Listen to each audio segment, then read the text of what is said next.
Tor, get over this hissy fit, please, and come back and join the Giants Live so we can see you compete at Europe's Strongest Man, so we can see you at the Deadlift Championships, so we can see someone try to take down Hooper and make this strongman interesting again.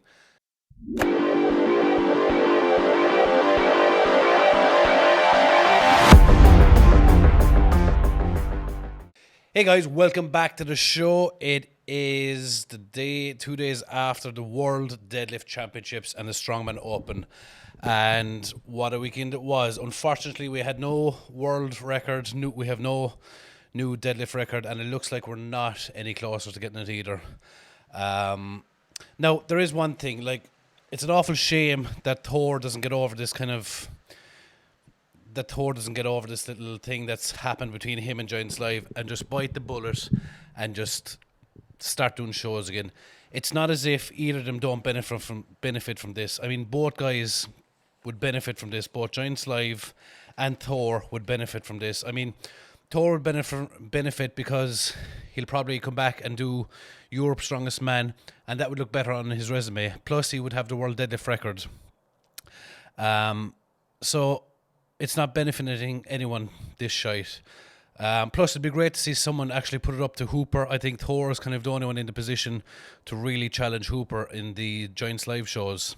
And it seems to be becoming like a one-horse show at this stage, like Hooper not even having to really struggle on the last event or even in the last show. He didn't feel like he didn't even have to do the last event.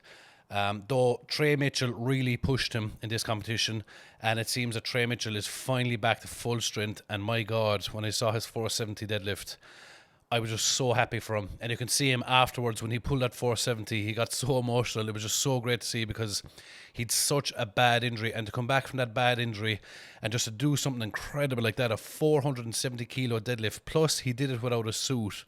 I'm just so happy for Trey, and because he's such a nice guy. He's one of the nicest guys you can meet on the platform. He's so down to earth, so level headed, so calm, and then he goes out and he smashes that deadlift. I don't know how many people have pulled over like the 470 mark. It is not many. So just to recap on who pulled what, it's crazy to me that we had 6 guys attempt 470 kilograms. I mean, 470 kilograms, I was speaking to Luke Richardson about this, 470 kilograms seems to be the new 1,000-pound deadlift. We had 6 guys attempt it. We had Hooper who smashed the 470. Just to speak about Hooper again, as I said before, a lot of people are saying that, he's not statically as strong as Eddie and Thor, never will be. You're talking shit. This man, I'm still completely fazed by this fella. His ability to go out and pull 470, he pulled it easily, and he can still cast a 220 kilo axle over his head. I can't get over this man. We need to test him to make sure that he is actually human, because I'm fairly sure he's not. I'm convinced he's not. There's something wrong with that cunt. So Hooper obviously did not prep for this deadlift show the way the others did, the way the guest lifters did. I assume his plan was to pull 1,000 and have a crack at 470, and he smashed a 470 and had a fair crack at 505. I think if he had dedicated himself the way the other guys did, or didn't at this, to be honest, I think he would have pulled a 505. It's just crazy to see a man like that just smashing these shows. And the other thing about it is, he had the hardest deadlift. What I mean by that is, I think it was only him and 2 others that attempted the 505, and he almost got it. And then he went out and did the rest of the show.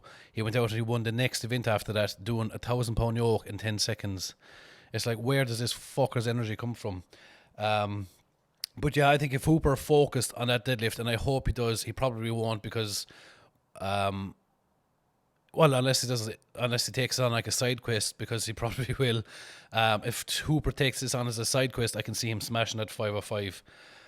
It's crazy, the power inside in that man. So we had 6 guys attempt the 470. We had Hooper, we had Trey Mitchell, Rona Heinle, Ivan, Andre, and Hicks. No one, I know Andre fell over with the bar, but no one got seriously injured. But 6 guys pulling for 470, and we know, like, I know Hicks failed it. Just talk about Hicks for a minute. It's sad to see that Hicks had planned and prepped for this for almost a full year, and he failed the 470. He failed the 505, which was his original plan, obviously. So Hicks flew out there on the Sunday, Monday, and Hicks has this strange ability to put on weight. I mean, if you've been following Hicks for years, you'll know that he came from a 105 athlete, and I think at his heaviest he was closing in on 170.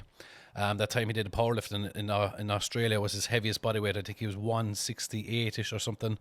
And it's muscle mass that he's added. And you can say drugs and talk shite out your hole if you want. It is not drugs. It's just a genetic ability he has to add muscle mass is out of this world.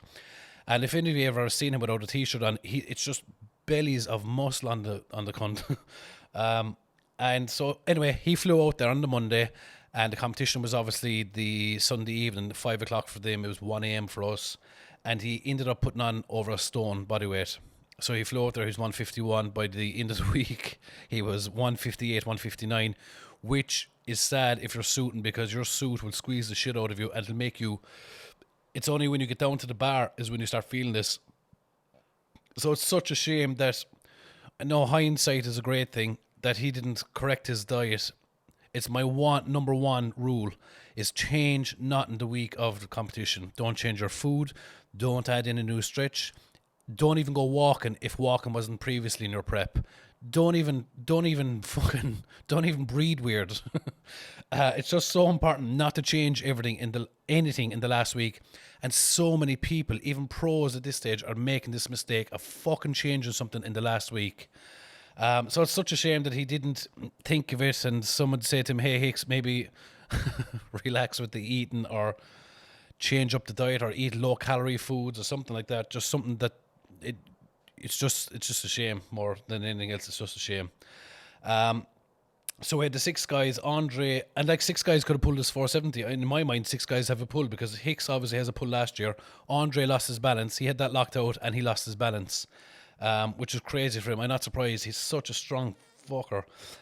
Ivan obviously did a 470, and we saw his worst 505 attempt in my eyes. I mean, he barely broke the ground, and I know his plan will be to go back and deadlift 400 kilos every week until next year. I just wish he would take someone on and let them guide him into the deadlift championships, because he has the balls to do it. He has all the tools to pull 505 if he just trains smart. I saw a video on Instagram this morning that was from like 2 or 3 weeks ago where he pulled 512 kilograms. Like, why are you doing that in training? When Eddie Hall and these are only the 2 guys you should look at, because these are the guys that have paved the path to 500. Look at their training. They never pulled anything over 470, 460. And like, you've guys out here pulling 500 kilos, like it's just stupid in my opinion. The 1,000 pounds, I think we had Trey smashed it, Andre smashed it, Matthew Ragg smashed it, Hooper. So we still have a big list of guys that are smashing 1,000 pounds. I don't think we had any newcomers to the 1,000 pound mark. Maybe Andre, but like, he made it such light work, it makes me feel like he's done 1,000 pounds before. And of course we had Lucy then, who got the world record, the female world record, with 325 kilograms. I think if she spins, like, she's new to the suit, she looked a bit uncomfortable in that suit. I think she spends a bit more time with that, she will drive that record up to 800 pounds. And it'll be just cool to see her be the first female to smash 800 pounds. It's just a pity there's no one else there to challenge her. If she was to be constantly challenged, like the way Eddie and Thor and a few of them were back in their time, if she was challenged, that record would take off. The fact that she's only breaking her own record, you're just not going to be in the headspace to want to break that record when it's your own record. If there was someone behind her, up her hole, pushing her to break that record would be a lot more. I think it would be 350, 360s, but it's like, why would you bother when there's no one up your hole fucking taking the record from you? And I don't think there's anyone in the space of taking that record from her. So that was the deadlift championships. Unfortunately, no 505. Rona Heinle, I don't think he's broke the ground. I don't think he's ever going to pull it. Ivan will never pull it unless he gets a new coach. Hicks can pull it, but like, I think Hicks has the meat and bones to pull it. I'm not sure what his plan is now, but Hooper, take on this side quest and smash the 505. The thing about this is now, Thor will probably take this and bring it up to, I think Thor has the ability to deadlift 520, which will put him in the same case as Lucy, where it's just going to be out of reach for everyone. Until we see some genetic freak come up through the ranks. He might not even be born yet, but I think Thor is going to take that record, drive it up to 520, and that'll be the end of the World Deadlift Championships, because obviously no one's going to take that. So we're moving on from the deadlift. We had the car walk. We had Hooper win the car walk, obviously, with 10 seconds. Behind him was my favourite, Eddie Williams. I was just so happy for Eddie Williams. He's after getting his first podium at the Giants Live. I'm so happy. He'll be going back to World's Strongest Man. A lot of people talking shit about him, saying, why are they inviting Eddie Williams to the show? Oh, they're only bringing him to sing. You can see now, the man is worth every invite he's ever got. He's fucking smashing at the minute. I'm so happy to see him on the podium. So obviously second place was Eddie Williams, and Trey Mitchell smashing his car walk. I mean, if you remember, he tore his Achilles not 11 months ago, and now he's back to carrying 1,000-pound yokes. I'm just so happy for Trey Mitchell as well. The dumbbell, we had 7 reps with Hooper and Trey again. It seems to be a neck and neck for Trey and Hooper in this show. And Luke Stoltman was back with 6 reps. It's so good to see Luke Stoltman back. We all know that Luke has been going through some shit over the past couple of months, and to see him back competing is great. And you know what, to see him back smiling and being up there doing what he does and seeing him happy is just so good as well. There was a lot of people talking shit online about him and sharing fucking shit about Luke, and I'm just so happy that that's gone and he's back competing, he's back being himself, he looks happy, and I'm just great to see him out there smashing. I think he was 5th place overall, still showing that he's still one of the best in the world, and it's just so great to have Luke back in the mix. Moving on from the dumbbell, we had the hold, that ball hold, whatever the fuck they call it. Novikov took the world record with 2 minutes and 7 seconds. That's a long time to be holding anything. That's a long time to be holding your breath, let alone 240 kilos. Actually, that would probably kill you if you held your breath that long. And it's weird because I did this alongside Novikov in the Royal Albert Hall, and when he picked it up, because I kind of glanced over one side, he just looked like he was standing at a bus stop just waiting for something to happen. And I think that time he did 1 minute 40 or 50ish. But yeah, I can't remember what I got. I think I got 128, which here would have got me 3rd or 4th place. But yeah, Novikov with the world record again, showing that he's still a class act, that he can still do his shit, and he's still a champion. Then we had the stones, which was weird for me because only 6 guys tried it. After the car walk, Tom Stoltman and Evan Singleton pulled out the fucking lazy cunts. I don't think, to the best of my knowledge, they're not injured. It was just a case of that they weren't in first place, so they're like, you know what, I'm going to exit out of here. Now, we all know Tom doesn't like to do stuff after he wins Worlds. He likes to chill out, and if that's what he wants to do, Tom is perfectly entitled to do that. He is our champion. He is the world's strongest man. If Tom wants to go walk into a show and fuck about, that's exactly what Tom can do, because Tom is our champion. Evan pulled out because he's a bitch. I don't know. I hope Evan's not injured. It might be a niggle in his knee or his hip or something like that. He also failed a 1,000-pound deadlift. I know that would be really bugging him. So if it is an injury, I hope he's not badly injured and we'll see him out soon. But towards the stones, we had 4 more guys. We had 4 guys not doing the stones, which is a bit of a shame, really. Bibi pulled out. Shocker. Novikov pulled out. I know Novikov had a bicep injury, so unless he was afraid to push through the stones, a lot of people struggle on these stones.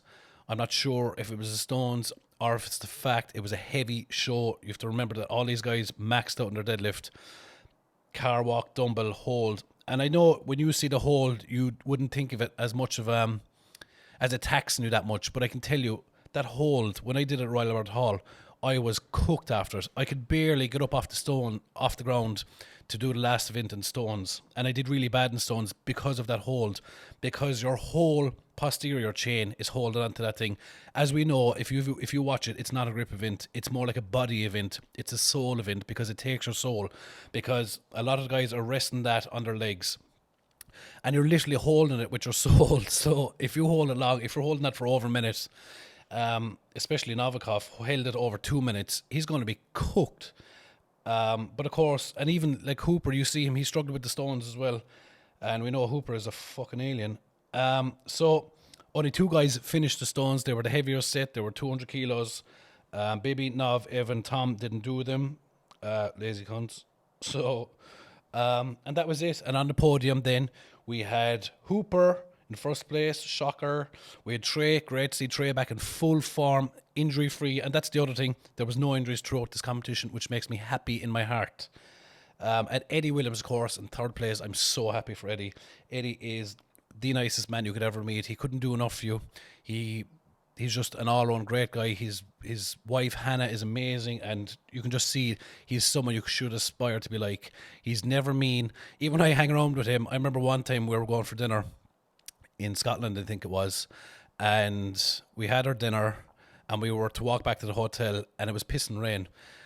And I was giving out about the rain. I was like, oh, fucking rain. And Eddie was like, bro, we have hoodies. We just had dinner. Life is good. Get over this hissy fit, please, and come back and join the Joints Live. So I'm so happy to see Eddie in third place. Europe's strongest man. So that is the wrap up for me.